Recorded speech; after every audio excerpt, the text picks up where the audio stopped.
olhar para esse livro juntos, e você deve se recordar que o livro de Ruth começa descrevendo uma terrível tragédia familiar.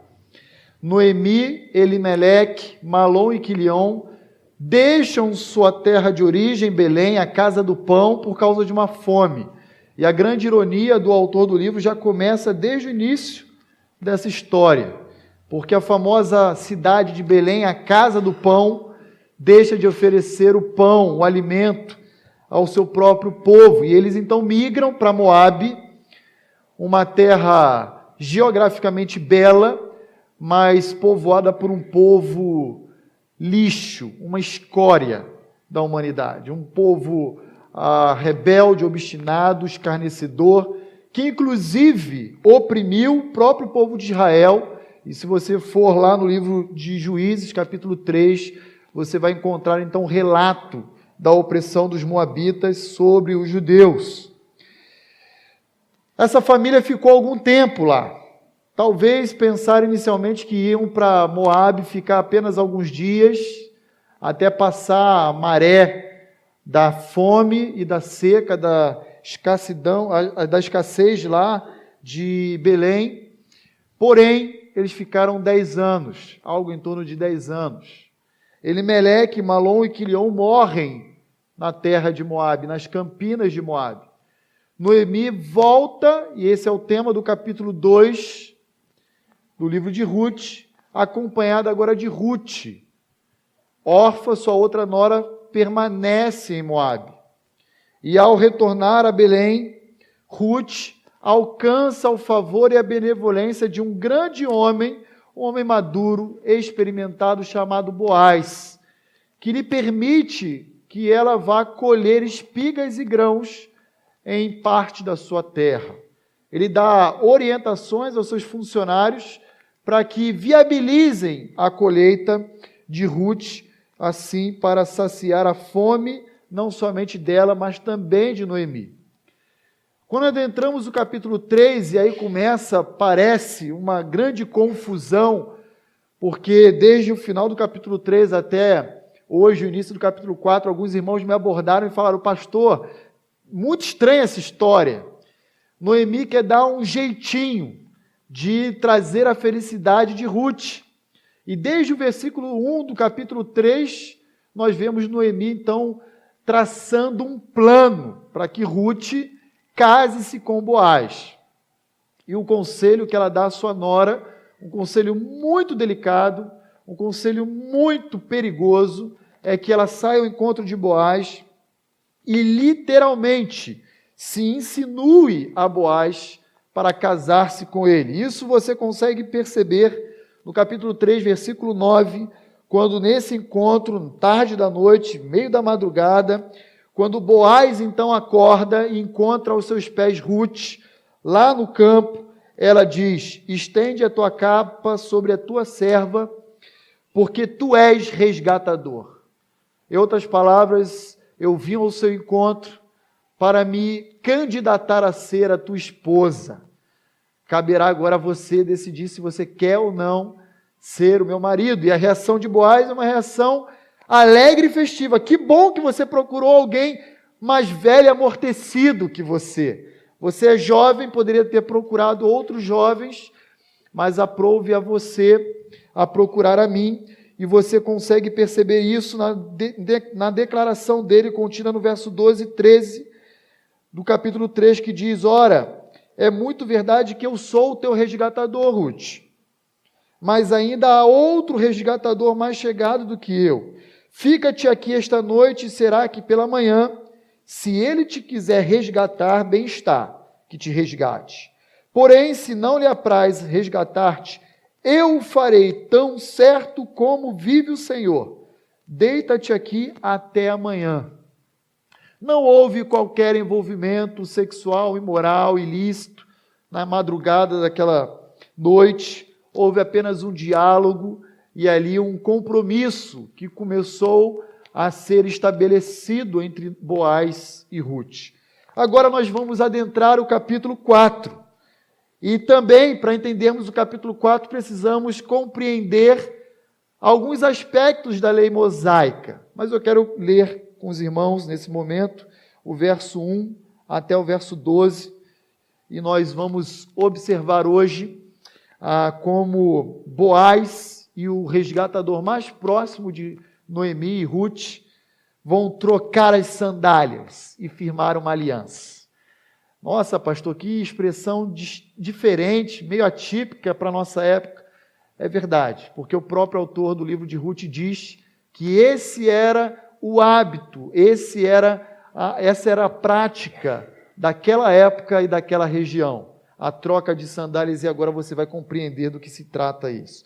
Acompanha comigo o versículo 1 a 12 do capítulo 4, que diz o seguinte: Boaz subiu à porta da cidade e assentou-se ali. Eis que o resgatador de que Boaz havia falado ia passando. Então Boaz lhe disse: ó fulano, chega-te para aqui e assenta-te. Ele se virou e se assentou. Então Boaz tomou 10 homens dos anciãos da cidade e disse: assentai-vos aqui. E assentaram-se. Disse Boaz ao resgatador: aquela parte da terra que foi de Elimeleque, o nosso irmão, Noemi, que tornou da terra dos moabitas, a tem para venda. Resolvi, pois, informar-te disso e dizer-te: compra na presença destes que estão sentados aqui, e na de meu povo. Se quiseres resgatá-la, resgata. Se não, declara-mo para que eu o saiba.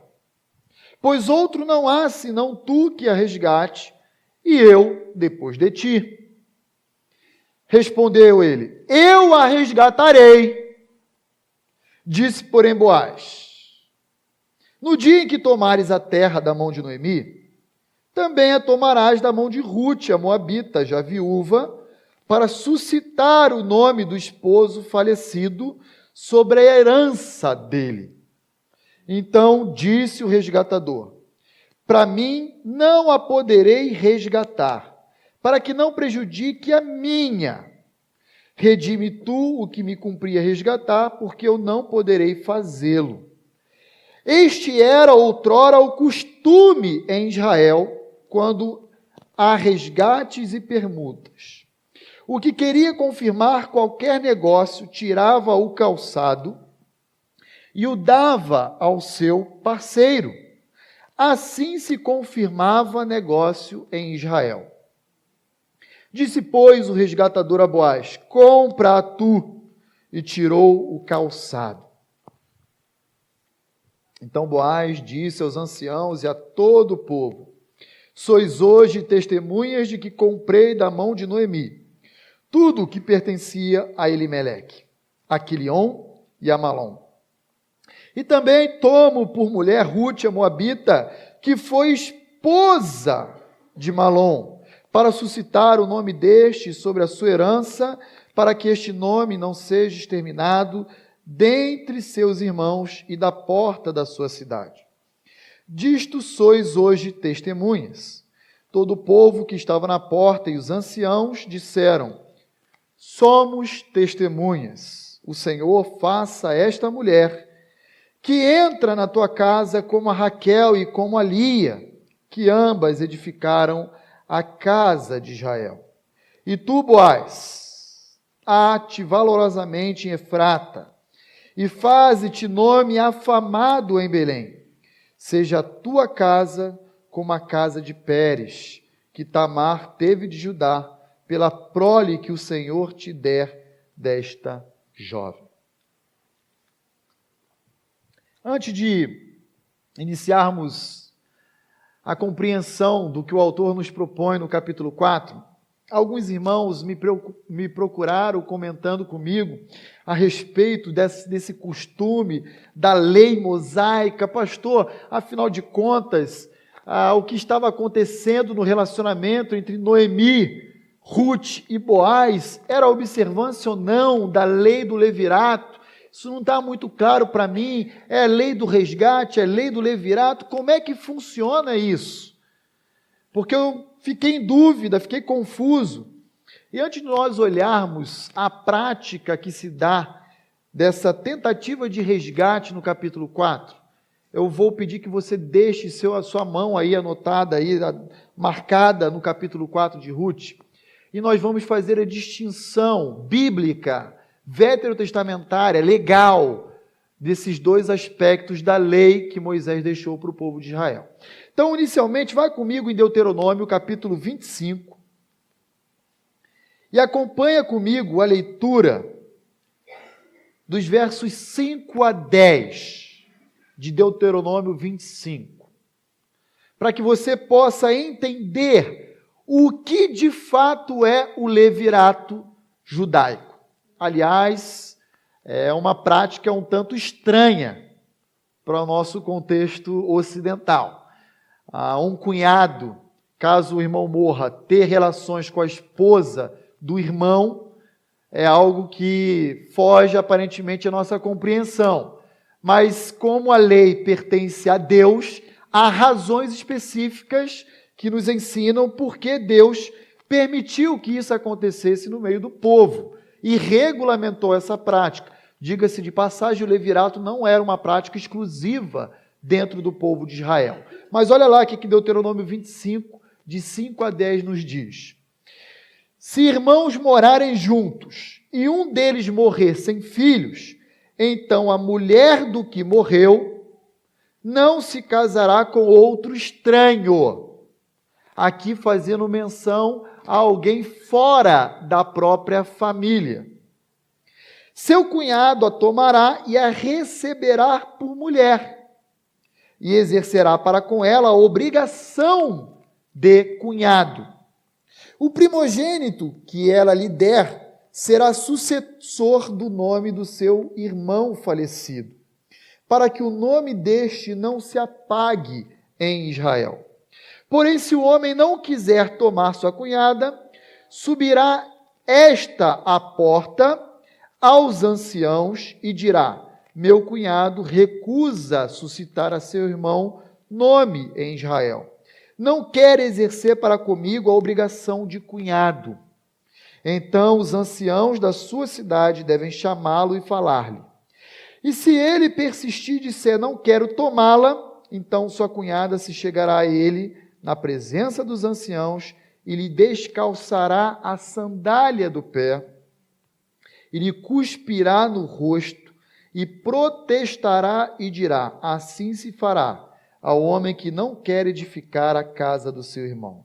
E o nome da sua casa se chamará em Israel a casa do descalçado. Essa era a prática dentro do povo de Israel. Agora, o próprio texto nos ensina a razão que motivou a regulamentação dessa lei entre o povo. Eu queria chamar a sua atenção por que da necessidade do levirato dentro de Israel. Observe comigo o que o versículo 5 nos diz.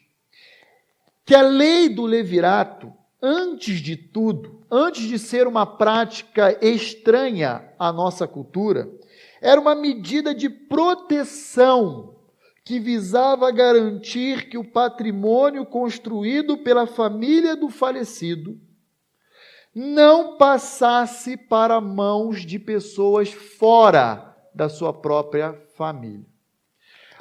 Para ser mais prático e objetivo e claro, imagine que o seu pai, imagine uma família comum, tem um pai com 2 filhos, ok? O pai que trabalhou a vida inteira e construiu o seu patrimônio veio a falecer. E então, no nosso contexto brasileiro, você vai fazer um inventário e vai separar ali 50% para cada um dos seus filhos. Não era assim no contexto de Israel. No contexto de Israel, 2 filhos, 2/3 da herança vai para o primogênito e 1/3 para o segundo filho, ok? Mas imagine de uma forma simplificada no nosso contexto hoje. 50% do que aquele anfitrião construiu e reuniu em vida ficou para o seu filho, e ele vem a falecer depois de casado com a sua esposa, né? Aquela parte que antes pertencia à família, ela estava livre para se relacionar com pessoas de fora da família e levar aquilo que aquele pai construiu ao longo de toda a sua vida para o patrimônio de alguém estranho à sua família. Era essa a preocupação que Deus tinha com as famílias de Israel, para que aquelas famílias não se empobrecessem, mas todo o patrimônio continuasse debaixo da guarda daquele clã, daquela família. Essa era a primeira preocupação, não era a única, porque nós vamos encontrar ainda um pouquinho mais dentro do contexto judaico, que em outras partes da lei, uma viúva piedosa que se empobrecia poderia acabar culminando em prostituição e mendicância. Então, mais uma forma dessa viúva piedosa se ver protegida era tendo um marido sobre si. Uma terceira razão era que fosse suscitado, e o Deuteronômio 25 nos mostra isso claramente, a memória daquele filho que faleceu, ou melhor, do marido dessa viúva. Para que perpetuasse o nome, a memória dele, então o seu irmão deveria gerar um filho da sua cunhada, e esse irmão seria tão somente o pai biológico, mas aquele filho carregaria o nome do seu irmão, desde que esse irmão fosse solteiro. Que se esse irmão já fosse casado, então o levirato era interrompido, ok? Isso é claro em outras partes da lei, como Levítico 18, Levítico 20. E por último, lá em Deuteronômio 25, 10, se aquele cunhado renunciasse o direito à prática do levirato, ele teria um caráter desonroso dentro do povo e dentro da própria família. Ele seria levado ao tribunal da época, que era a porta da cidade, e ali então, diante dos anciãos, exortando ele, aquela viúva iria cuspir no seu rosto, e ele iria carregar a fama de alguém cuja casa se encontrava descalçada. A sandália ou o sapato ali, o elemento que cobria os pés de um indivíduo, era uma maneira simbólica de se referir a posses de terra, de onde eles estavam pisando.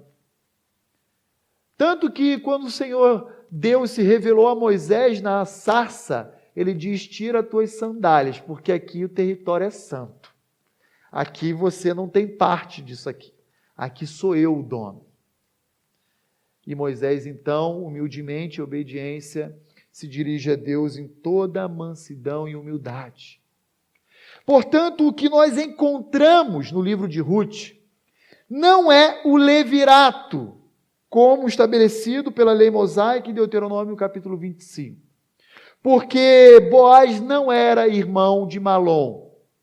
Boaz era um parente próximo, mas do conceito de uma família mais ampla. Talvez tio, algum parente de outro grau de relacionamento familiar. Mas vamos olhar também a lei do resgate. E aí eu peço que você abra a sua Bíblia comigo em Levítico capítulo 25. Vá lá comigo em Levítico 25. E olhe comigo para que a gente possa compreender corretamente do que trata o capítulo 4 do livro de Ruth. Levítico 25, dos versos 47 ao 49, nós vamos encontrar o papel do resgatador. E a razão que motivou a previsão legal da lei do resgate, ou a previsão do Goel, uma expressão hebraica, o resgatador, que diz assim, dos versos 47 a 49. Quando o estrangeiro ou peregrino que está contigo se tornar rico, e o teu irmão judeu, junto dele empobrecer, e se vender ao estrangeiro ou peregrino que está contigo, ou alguém da família do estrangeiro, depois de se haver vendido, haverá ainda resgate para ele. Um dos seus irmãos poderá resgatá-lo. E aí ele sugere uma ordem. Seu tio ou primo o resgatará. Ou um dos seus parentes da sua família o resgatará. Ou se lograr meios, o resgatará a si mesmo. Uma das razões que Deus estabeleceu para o seu povo a lei do resgate, que nada tem a ver com o levirato, tem a ver com a ideia de assistir a um israelita que se empobreceu e acabou tendo que se vender como parte de pagamento a uma dívida. E diante dessa pobreza, dessa declaração de falência, então um parente da família daquele indivíduo que se vendeu para pagar a sua dívida deveria resgatá-lo, deveria ir lá e pagar o preço pela liberdade desse ente familiar. Mas se você olhar ainda em Levítico capítulo 25, um outro versículo, o versículo 25, nós vamos encontrar mais uma razão para a lei do resgate. Diz assim: se o teu irmão empobrecer e vender alguma parte das suas possessões, então virá o seu resgatador, o seu parente, e resgatará o que o seu irmão vendeu.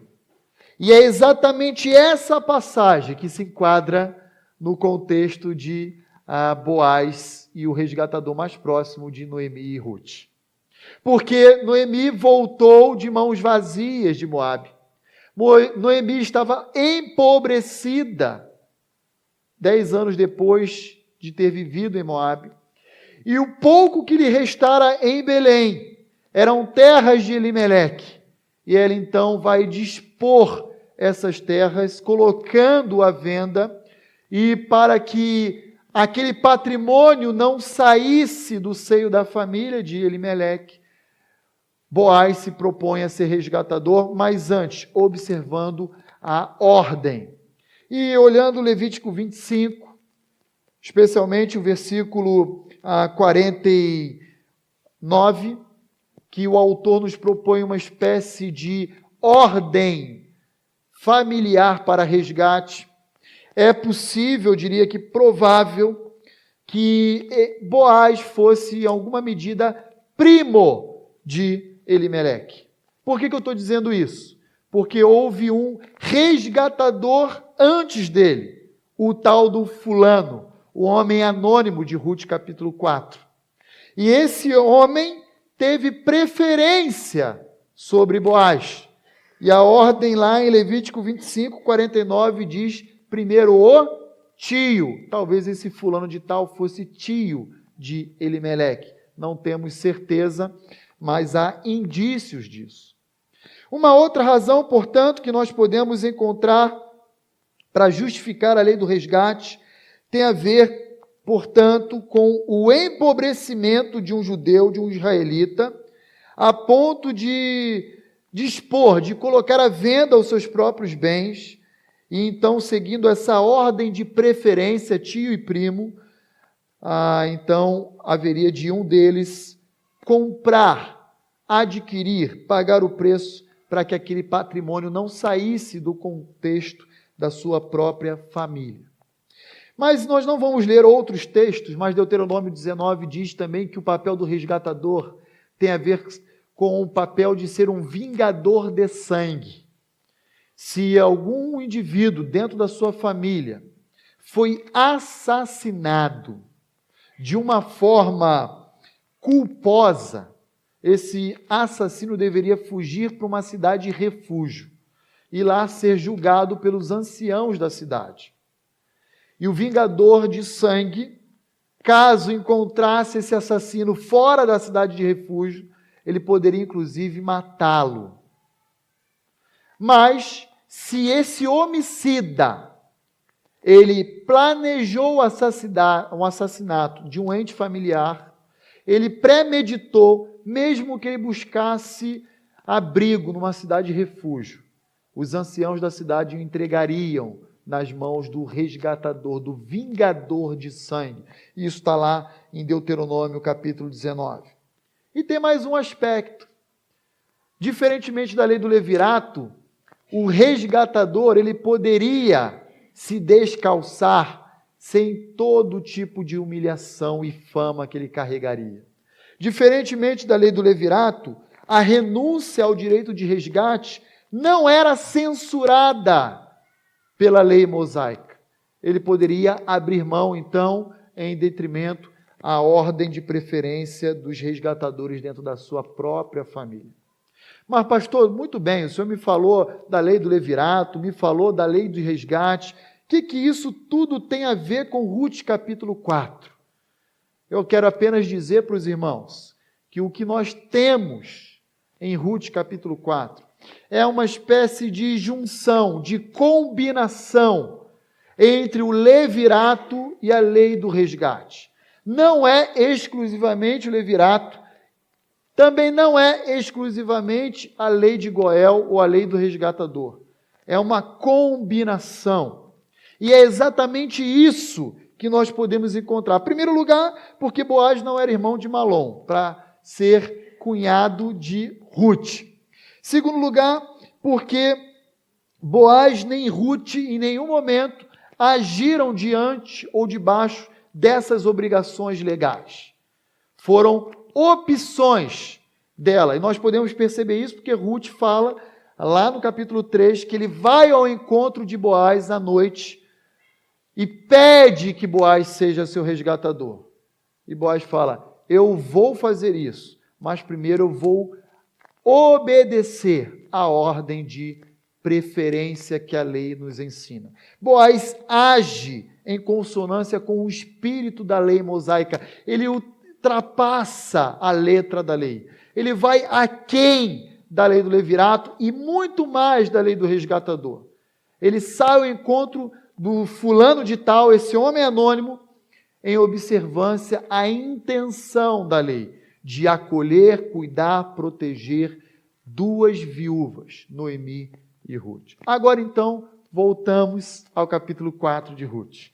Feito esse esclarecimento, essa consideração inicial, eu gostaria de chamar a sua atenção para o desenvolvimento dessa narrativa, nesse primeiro momento, dos versículos 1 a 8, quando Boaz, então, sobe até a porta da cidade.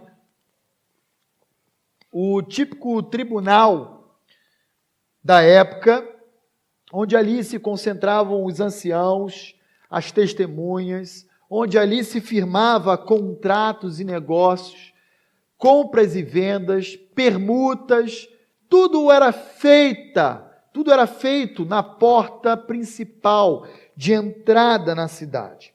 E o que nós encontramos ali, nos versículos 1 e 2, é Boaz esperando ao amanhecer, depois daquela noite com Ruth.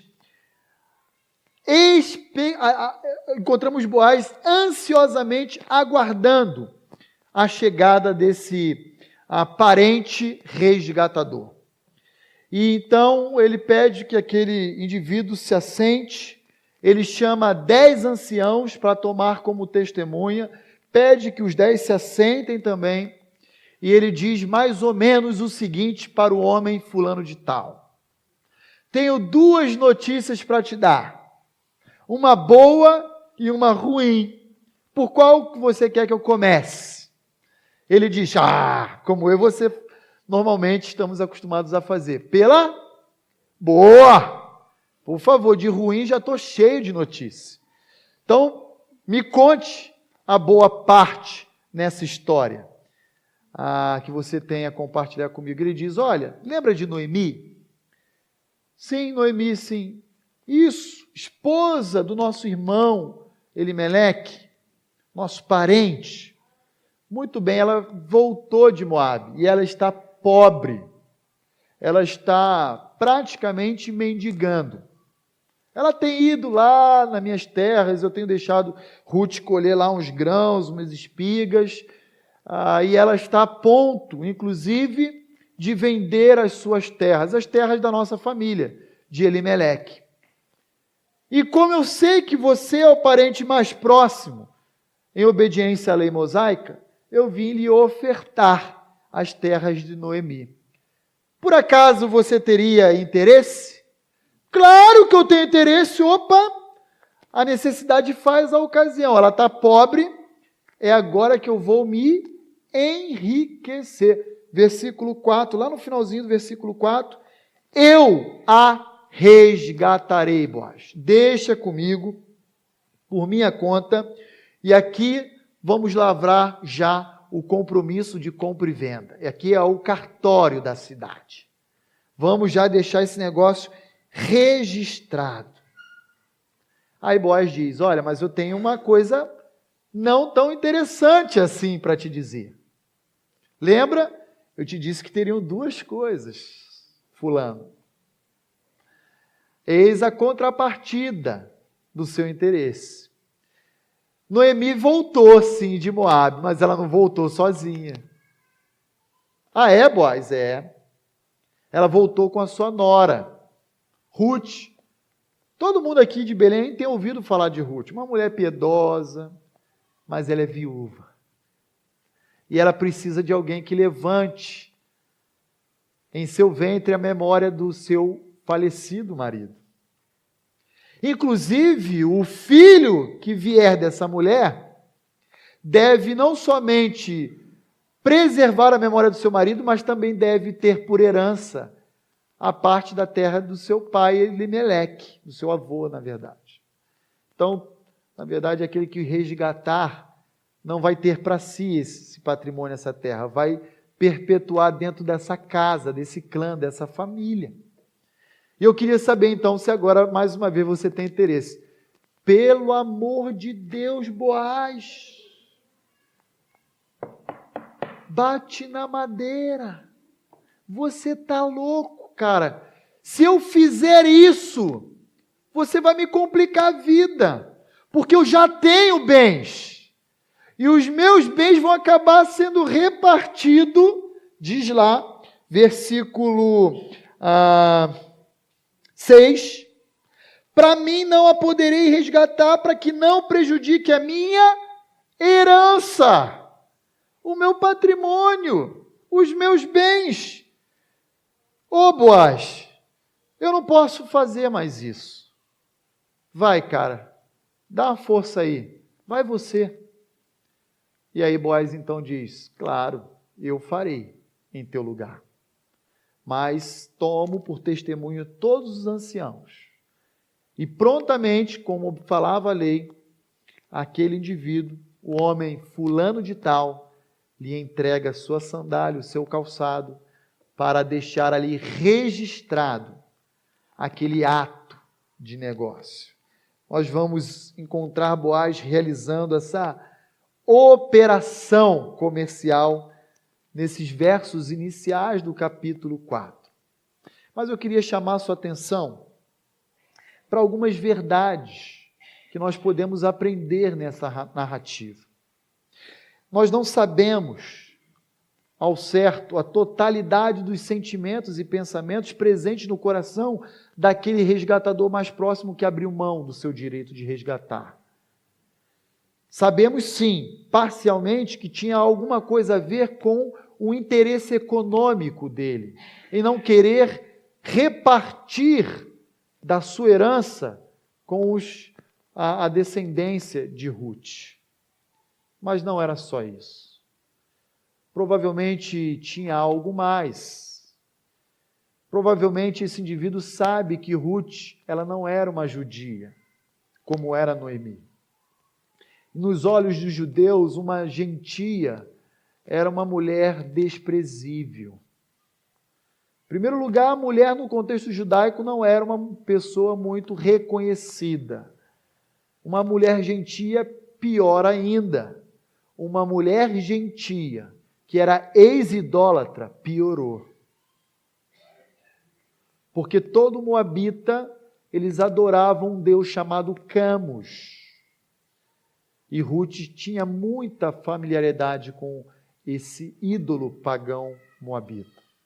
E naquele momento, aquele indivíduo, preocupado não somente com os seus bens, mas também com o seu nome, diz para Boaz: estou fora. Como dizem os jovens de hoje, me inclua fora dessa. Me tira desse negócio. E sabe o que é mais interessante, irmãos, observarmos? É que esse indivíduo que estava preocupado com o seu nome, com os seus bens, que não queria ter associado ao seu nome, aos seus bens, uma gentia ex-idólatra, muito menos moabita, ele é reconhecido, identificado pelo autor do livro de Ruth como um indivíduo sem nome. O autor não lhe deu o privilégio de ter perpetuado a sua memória através da história. Ele substituiu o nome desse parente resgatador mais próximo por um fulano de tal. Ele estava tão preocupado com o seu nome, com os seus bens, que ele teve a sua pessoa ignorado para toda a história. Enquanto Boaz, que de forma alguma se preocupou com o custo, com a condição econômica, financeira, com o seu próprio nome, vai lá e vai dizer: eu topo esse negócio. E Boaz tem o seu nome eternizado. Tem o seu nome perenizado pelo autor do livro de Ruth. Talvez a grande mensagem ou ensino que esse homem sem nome tem a nos ensinar é que diariamente nós temos que tomar decisões na nossa vida. E muitas dessas decisões, às vezes, elas nos alcançam sem qualquer planejamento. Mas o que vai fazer diferença nessas decisões é se nós vamos optar em obedecer à vontade de Deus ou não.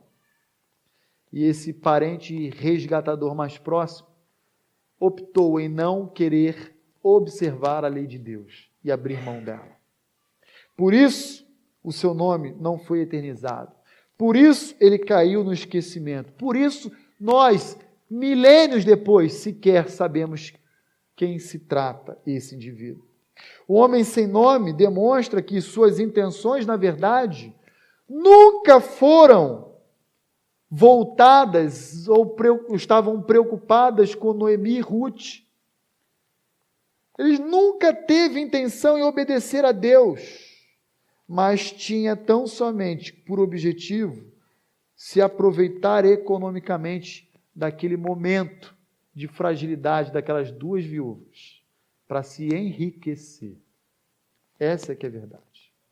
Ele se aproveitou, ou pelo menos tentou nesse primeiro momento, mas ele não conseguiu. E aí nós vamos ver que Boaz, pelo contrário, age assumindo qualquer prejuízo, mas tem o seu nome imortalizado nessa história. Quando nós olhamos os versos 9 a 12, nós acabamos de ler, você sabe bem qual é o desfecho dessa história. Não somente os anciãos, que eram as pessoas de respeito naquela cidade, mas todo o povo que estava presente naquele momento, do negócio comercial,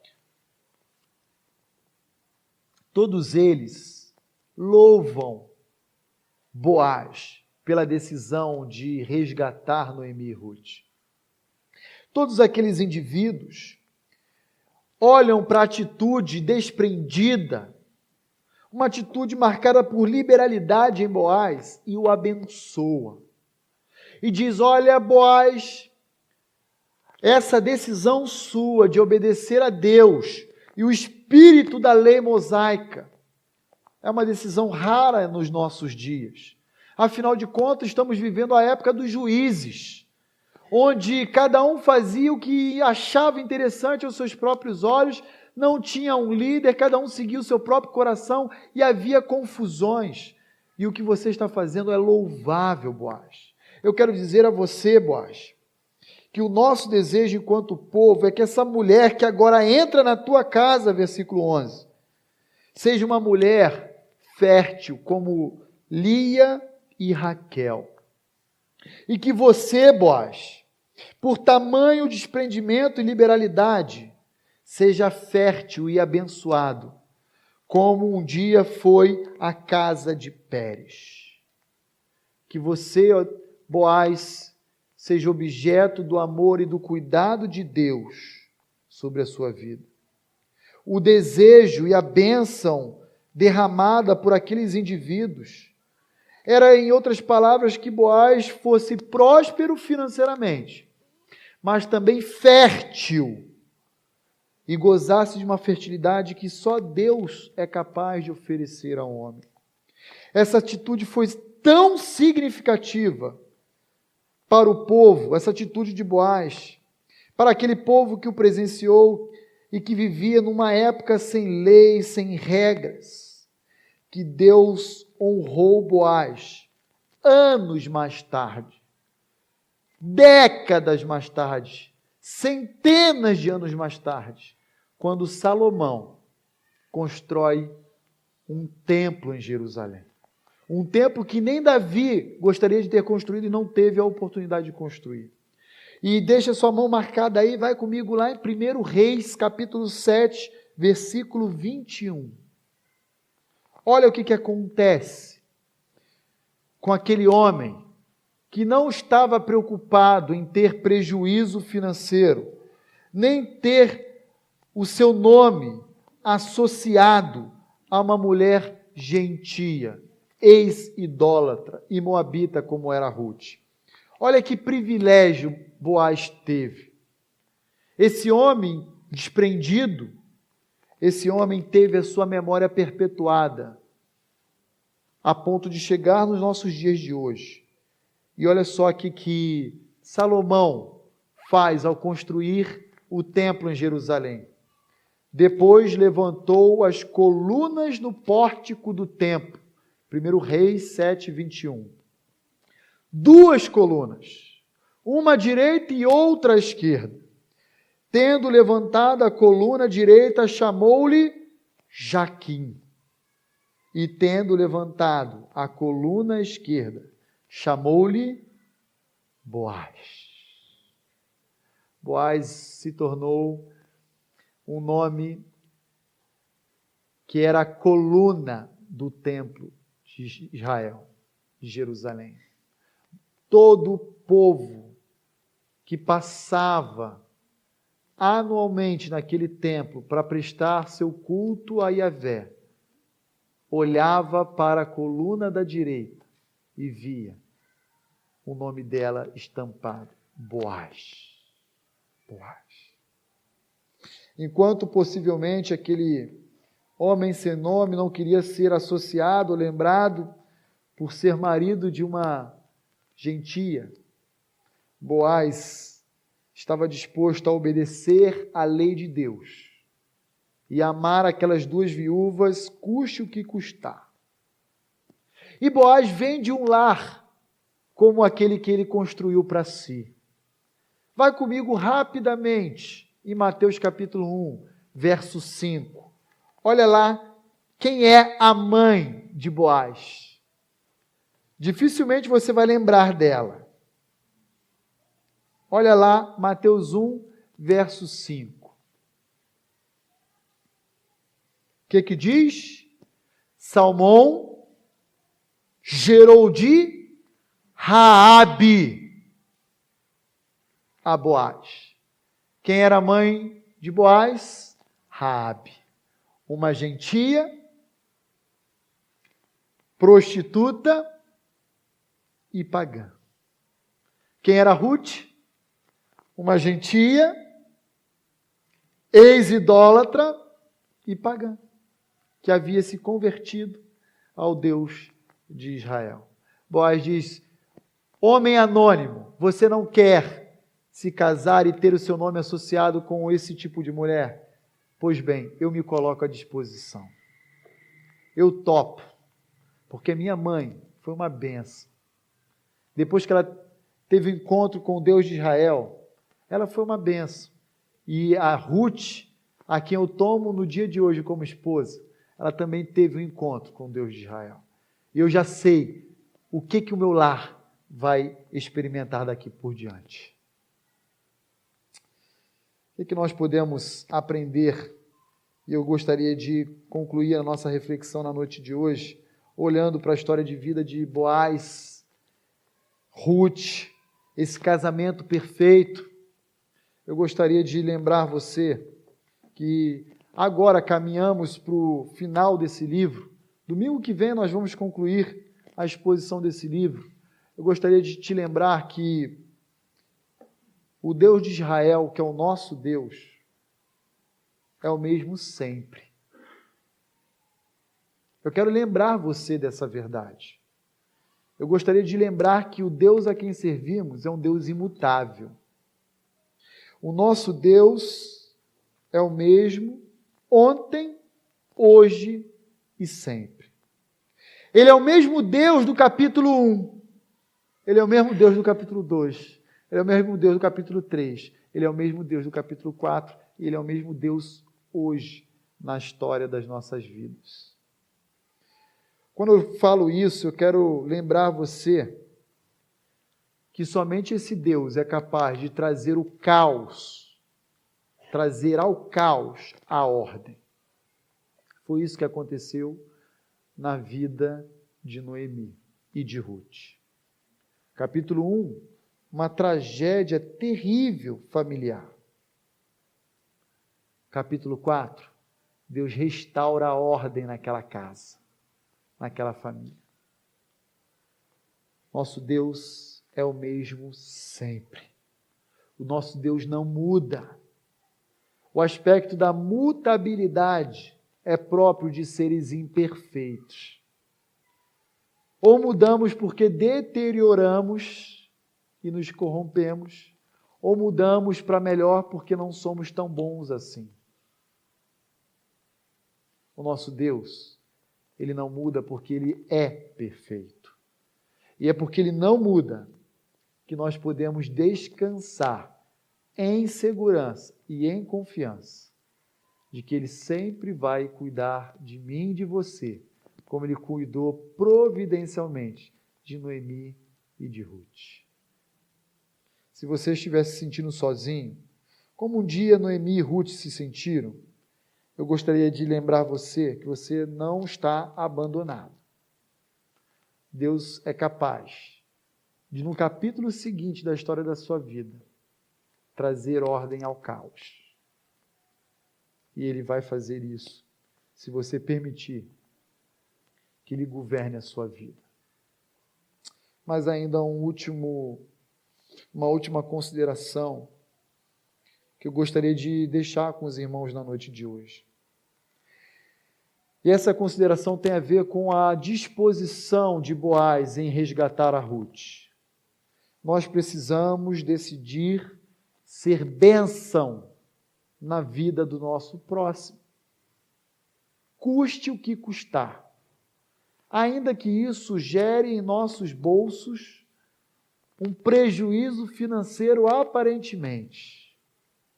Não seja como um homem anônimo, que só pensa em si próprio, em seus bens e em seu nome.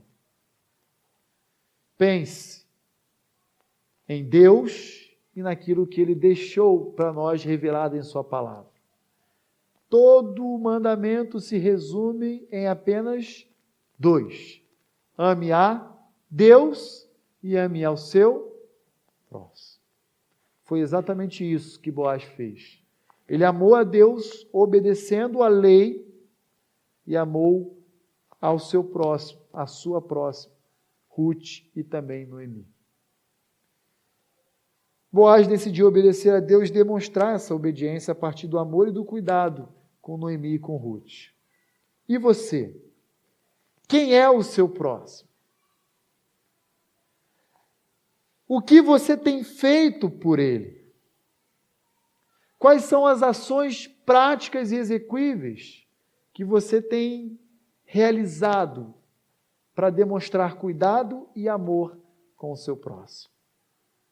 Quero encerrar essa mensagem lembrando essas duas verdades. O nosso Deus não muda, é o Deus de Boaz. E o nosso Deus espera de mim e de você, ainda nos dias de hoje, a demonstração da obediência a Ele, através do amor ao próximo. Incline sua cabeça, feche os seus olhos, vamos orar mais uma vez e vamos colocar diante de Deus esses desafios que Ele nos oferece por meio da sua palavra.